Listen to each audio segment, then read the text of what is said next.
Magandang tanghali guys. So, oras ngayon ay 12 o'clock noon. Tingnan nyo ang katirikan ng araw guys. Napakainit. Kita mo yung ano na yan, palanggana na yan. Napakainit yan. Hindi mo mahawakan talaga guys. Ayan guys, mapapansin nyo talagang init na init talaga dito sa amin. Grabe, sobrang sobra. Meron pala akong hinahanda dyan guys kaya ng alas 10 na 10 ng umaga. So katirikan ng araw yun. So inantay ko lang talagang uminit ng uminit yun.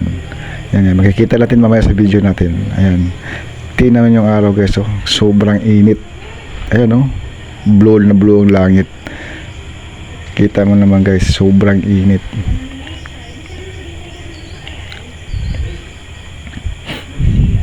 So yan pala guys, itong sinasabi ko kanina, ito yung kawali. Yan, binilad ko yan sa init. Ayan guys, napakainit na yan guys. Hindi mo na mahawakan yan sa sobrang init. So namindala akong mantika, susubukan ko kung talagang kukulo siya. Ayan guys, pakinggan nyo yung pitik-pitik na mantika guys. Talagang sobrang init guys. Ayan o, dinagdagan ko pala mantika. Ayan, ayan. Talagang pumipitik-pitik siya sa sobrang init nung araw. Susubukan ko naman ngayon guys yung itlog. Kaya mga guys ha, panoorin nyo mabuti kung ano mangyayari sa itlog. Then nilagyan ko ng mantika plus yung itlog guys. Ayan, pure na itlog yan guys. Ayan, binayak ko na, lalagay ko. Pansinin nyo mabuti guys kung gaano kainit. Ayan o.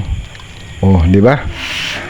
Sa sobrang init, talagang ang itlog namumuti. Ayan o. Grabe. Sobrang init talaga guys. Kumukulo-kulo pa yan guys ng maliliit na kulo. Yan o. Yan o. Tiyan mo. Pinatong ko lang sa yero yan guys. Sobrang init talaga. Talagang biruin mo yan o. Naluluto yung itlog o. Ay, tiyan mo mabuti ha. Ayan. Yan guys, kung mapapansin nyo yan o. Nakapatong lang yan. Walang apoy yan. So talaga ang init lang talaga nagpapainit sa kawali na yan. Tingnan mo guys, oh. Ayan, oh.